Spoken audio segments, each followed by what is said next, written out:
रोशनी दिखी मुझे और मैं चल दी बस उस राह पर। मैं लालची नहीं हूं, मैं मजबूर इंसान हूं।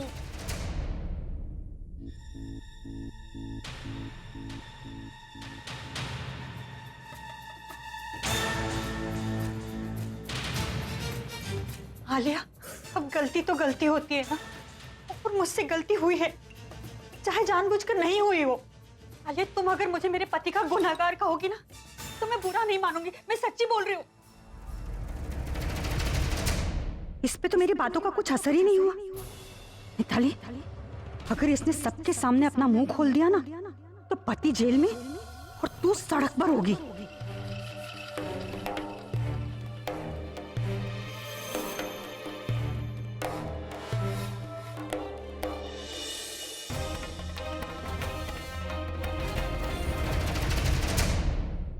अरे मिताली भाभी, मैंने कब कहा कि आपकी गलती? I don't blame you, rather I understand you. मैं आपका दर्द समझ सकती हूँ। आपकी कोई गलती नहीं है, गलती तो उस बहन जी की है। उसने जानबूझ के ये हॉल का इशू बढ़ाया। पहले उसकी वजह से भाई जेल गए और अब राज भैया। ये सब उसका गेम प्लान है। पहले भाई को कुछ बोलकर अपनी साइड कर लिया, इंस्पेक्टर को बोलकर उसने राज भैया को आपसे अलग कर दिया, और अब मैं उसकी मनमानी नहीं चलने दूंगी इस घर पे। उसे भाई की जिंदगी से अलग करके फेंक दूंगी और इस घर से भी अलग करके फेंक दूंगी, और जब तक ऐसा नहीं करूंगी ना, मैं चैन से नहीं बैठूंगी। आलिया, आलिया, मैं भी यही चाहती हूँ। मेरा मतलब है तुम उसे अभी की जिंदगी से निकालना चाहती हो और मैं उसे इस घर से। कसम खाकर बोलती हूँ, तुम्हारे गेम प्लान में कोई तुम्हारा साथ दे ना दे, लेकिन मैं जरूर दूंगी। और जब तक उसे इस घर से नहीं निकाल दूंगी ना, चैन की सांस नहीं लूंगी। चैन की सांस तो वो नहीं ले पाएगी, क्योंकि अब मैं अकेली नहीं। मुझे कब से आप जैसे पार्टनर की तलाश थी, और अब आप मुझे मिल गए हो ना। Don't let me down. तो ये तो वही बात हो गई ना कि बगल में मिताली और आलिया बचन। मेरा मतलब है कि तुम्हारी तलाश खत्म हुई आलिया, और उस चश्मिश की मुसीबत शुरू। परफेक्ट। अब मैं आपको बताऊंगी कि आपको कब क्या करना है और कैसे।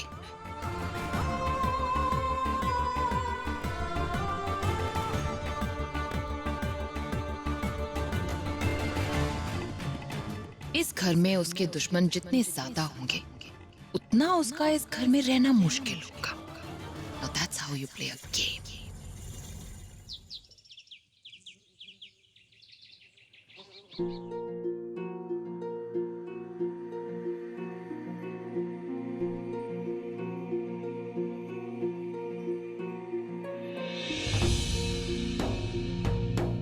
राज,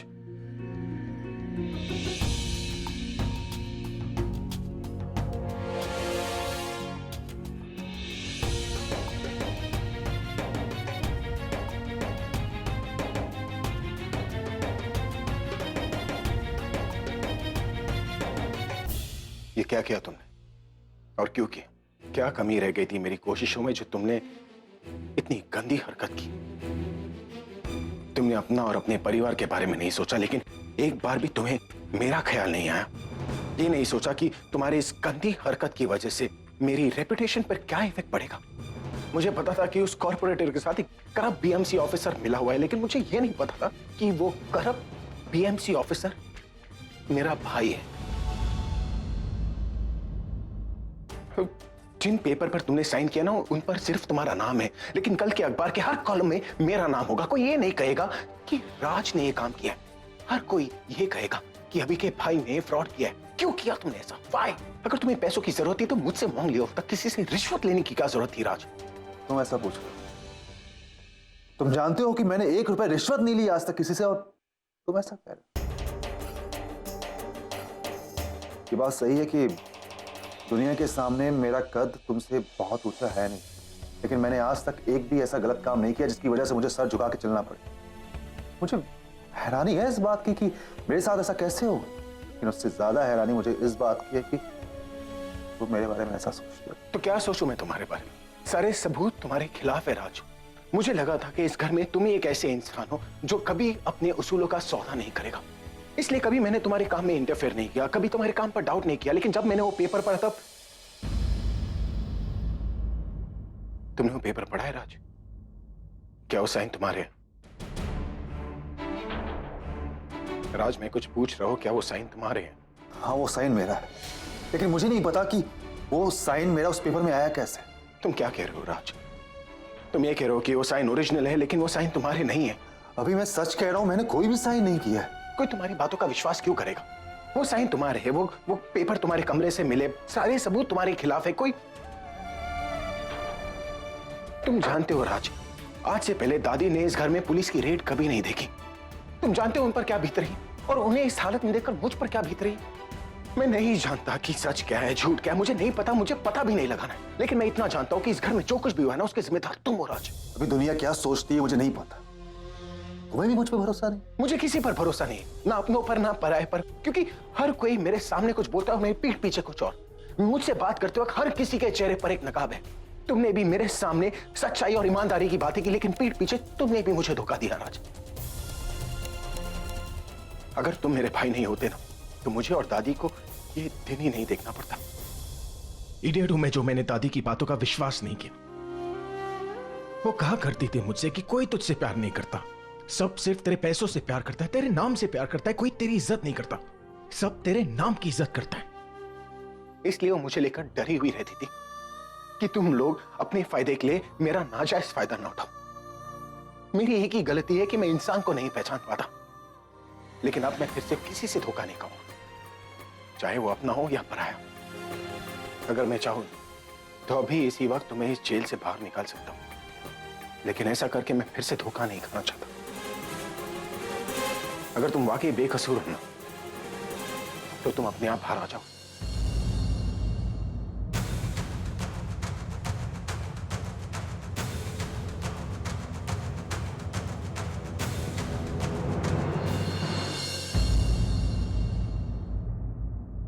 जो मैंने आपको असाइनमेंट दिया था वो प्लीज कल कंप्लीट करके आइए। बाय। अरे सुरेश जी, सुरेश जी, सुरेश जी। ये तो अभी की भाभी हैं। ये यहाँ क्या कर रही हैं? आपको ढूंढते ढूंढते तो मैं थके, मेरा 2 किलो वजन कम हो गया। नमस्ते। आप मुझे क्यों ढूंढ रही थी? हाँ, पहले आपके घर गई आपको ढूंढने के लिए, वहाँ पता चला आप कॉलेज में, तो मैं यहाँ चली आई। फिर आपके बच्चों, मेरा मतलब आपके जो कॉलेज स्टूडेंट्स हैं ना, उन्होंने बताया कि आप बस जाने ही वाले हैं, तो मैं भागी भागी आपके पास चली आई। मुझे ना आपसे बहुत जरूरी काम है। कैसा काम? वो बच्चों को लेके। बच्चों? अरे मेरा मतलब है मेरे बच्चों को लेके। वो क्या है ना, पढ़ाई में वो बहुत ही डफर है, मैथ्स तो पल्ले पड़ती ही नहीं, हिस्ट्री इतनी वीक है ना, बस हर टेस्ट में फेल हो जाते हैं। तो मैंने सोचा आप उन्हें ट्यूशन पढ़ा दें तो मेरे बच्चों का 1 साल और हमारा पैसा दोनों बर्बाद होने से बच जाएगा। आई एम सॉरी, मैं ट्यूशंस नहीं देता। क्यों? आपकी मैथ्स और हिस्ट्री वीक है? मेरी मैथ्स और हिस्ट्री दोनों ठीक है, पर क्या है कि मेरे पास टाइम नहीं है। मैं वो, चलिए मैं आपको डायरेक्टली बोलूँ। देखिए, मेरे और आपके परिवार के बीच में जो टेंशन है उसकी वजह से मैं आपके बच्चों को ट्यूशन नहीं दे सकता। आप एक काम क्यों नहीं करती, आप किसी और से बात कर लीजिए। अरे अब सुरेश जी, आप मेरी प्रॉब्लम को समझिए। मैं अपने बच्चों को ना बहुत ज्यादा प्यार करती हूँ। अब किसी ऐरे गहरे टीचर के हवाले तो कर नहीं सकती, उनके फ्यूचर का सवाल है, खिलवाड़ होगा ना उनके फ्यूचर के साथ, जो मैं नहीं कर सकती हूँ। देखिए, मैं आपकी प्रॉब्लम को समझता हूँ, पर मेरी भी मजबूरी है। देखिए, मैं काम करता हूँ, मैं एक बहुत ही अच्छे टीचर को जानता हूँ, मैं उनसे आपकी बात करवा लेता हूँ। पता था मुझे ऐसे ही होगा मेरे साथ। किसी ने आपका नाम बोला, आप किसी और का नाम बोल दो, बस मैं ऐसे भागती रहूंगी सबके पास अपने बच्चों के लिए और अपना वजन कम करती रहूंगी। मुझे क्या पता था कि आप आपके फ्रेंड के कहने पर भी मुझे मना कर देंगे। फ्रेंड? प्रज्ञा। अरे जब मैंने अपने बच्चों की प्रॉब्लम प्रज्ञा से डिस्कस की ना, तो उसके मुंह पर सबसे पहले आपका नाम आया। मुझे कहने लगी, भाभी आप अपने बच्चों को अच्छा इंसान बनाना चाहती है ना, तो बस सुरेश के पास भेज दीजिए, सब अपने आप हो जाएगा। अरे इतनी तारीफ करने लगे आपकी कि मैंने तो सोचा मेरे बच्चों का फ्यूचर सिक्योर हो गया। अब आप मना करें तो मुझसे ज्यादा बुरा तो प्रज्ञा को लगेगा। प्रज्ञा ने मेरा नाम लिया? चलिए ठीक है, मैं आपके बच्चों को पढ़ाता हूँ, पर मेरी एक शर्त। एडवांस पैसे तो नहीं मांग रहे? मुझे एडवांस में पैसे नहीं चाहिए। मेरी शर्त यह है कि मैं आपके बच्चों को आपके घर में आके भी नहीं पढ़ाऊंगा, उन्हें मेरे घर आके पढ़ाऊंगा। ठीक है जी, मैं अपने बच्चों को आपके घर भेज दूंगी। तो ठीक है, आज शाम को ही उन्हें मेरे घर भेज दीजिए। शाम को? हाँ, क्योंकि दिन में मैं कॉलेज में बिजी होता हूँ, शाम को ही मेरे पास वक्त होता है। ठीक है जी, थैंक यू सो मच। नमस्ते।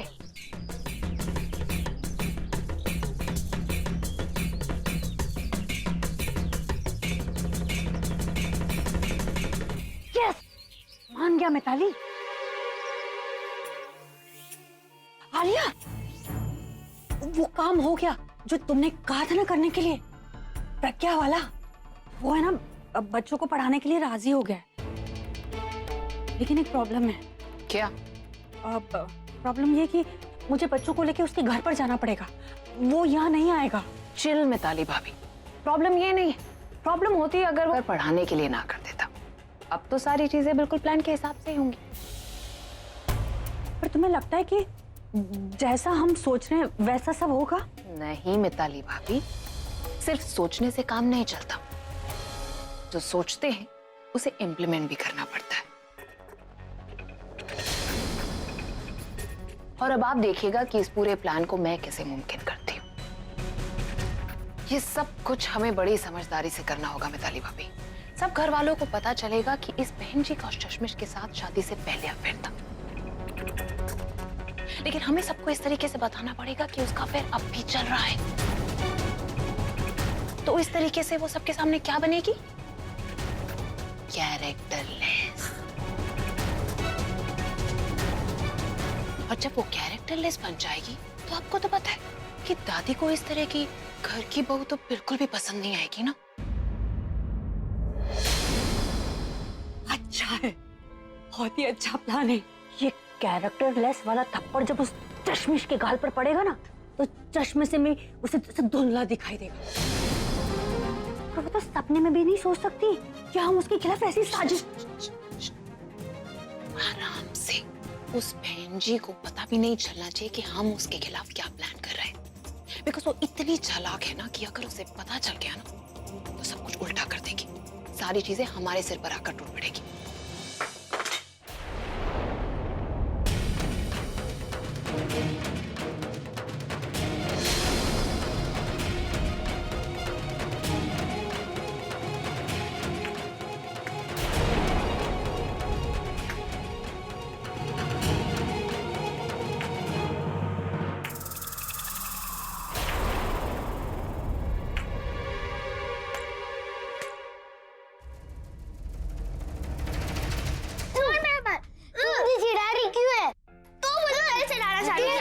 तुम लोग यहाँ झगड़ा कर रहे हो? अरे ये देखो ना चाची, मुझे चिढ़ा रही है और ये कब से मेरे बाल खींच रहा है। तुम लोग यहाँ झगड़ा कर रहे हो, कहीं किचन में पड़ी हुई आइसक्रीम ना पिघल जाए। आइसक्रीम किचन में? हाँ, मैं लूंगा। नहीं, पहले मैं लूंगी।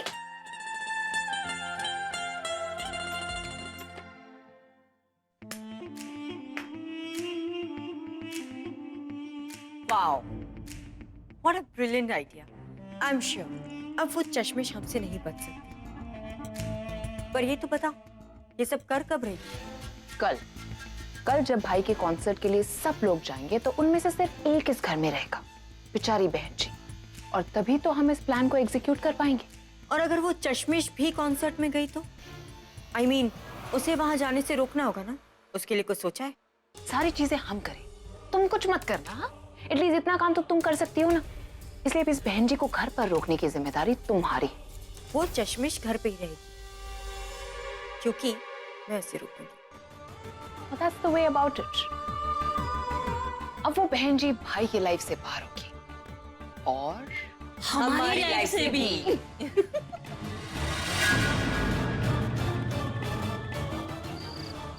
स्टेज पर कॉन्फिडेंस मेरा साथ देना दे, मुझे पक्का यकीन है कि तू हमेशा मेरा साथ देगा। और जब तक तू मेरे साथ है ना, तब तक कामयाबी मेरे कदम चूमेगी। बेबी, ये मेरे लाइफ का सबसे बड़ा कॉन्सर्ट है। Together we will rock the stage baby.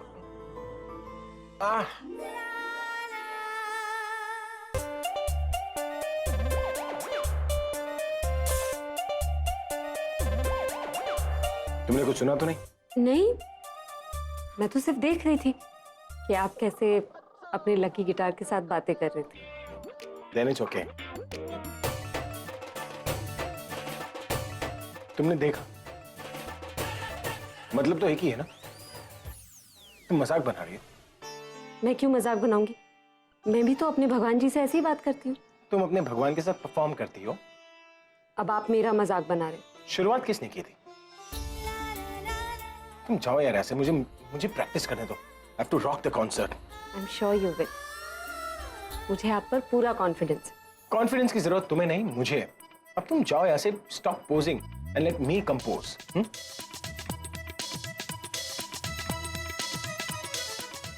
That's better. विदा होके भी तेरी याद है मुझ में।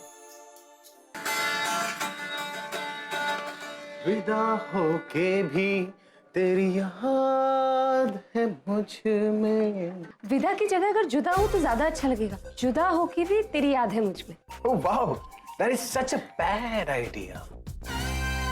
मैंने पूछा तुमसे, तुम मुझे गाना सिखाओगी? मुझे अपना गाना बनाना आता है।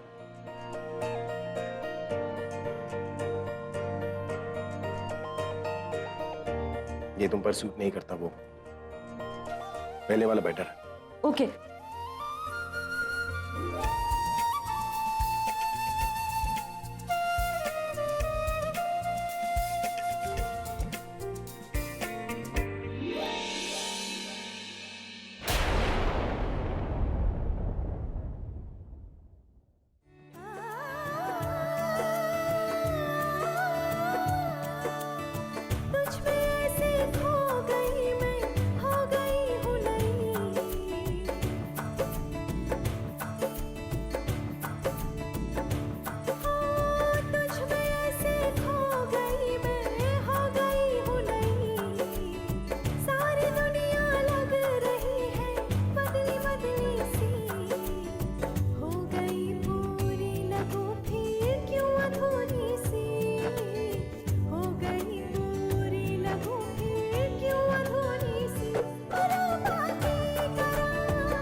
It's okay. You can clap. बजाते बजाते उंगलियां सूज गई। कल तक नॉर्मल नहीं हुई तो गिटार कैसे बजाऊंगा? अरे क्या हुआ, आप प्रैक्टिस छोड़कर आ गए, गिटार भी ऐसे ही छोड़ दिया? हाँ, लेकिन तुमने गिटार तो सही जगह पे रख दिया ना। हाँ, मैंने गिटार तो संभाल कर रख दिया, लेकिन आपकी उंगलियों में दर्द हो रहा है। नहीं, नहीं तो मैं अभी आती हूँ।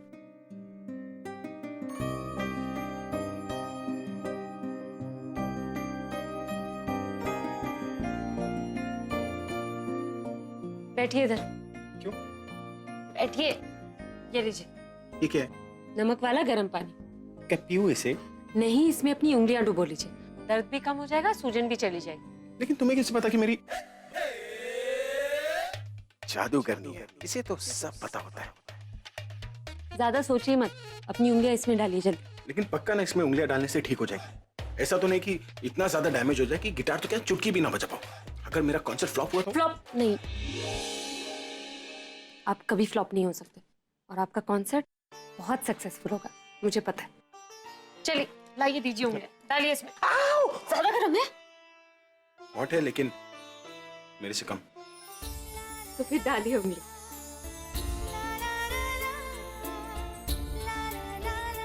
वैसे तुम्हें इस टेक्निक के बारे में कहाँ से पता चला? टीचर बनने से पहले स्पा का कोर्स किया था क्या? जी नहीं, मैं जब नंगे पाँव मंदिर जाया करती थी, मेरे भी पाँव सूज जाते थे। फिर दादी मेरे पाँव नमक वाले गर्म पानी में रखती थी और वो ठीक हो जाते थे। कभी अपने सर को डुबा कर देखा है? Sir, professor, college. बेटा,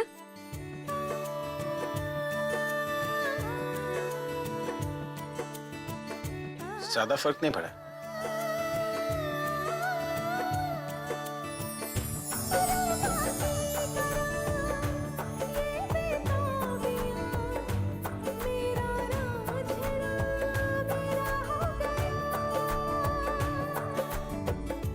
अब स्टिल द सेम। इसकी जरूरत नहीं है। ठीक है, अब सो जाइए। कल के परफॉर्मेंस के लिए फ्रेश दिखना भी तो जरूरी है। Good night.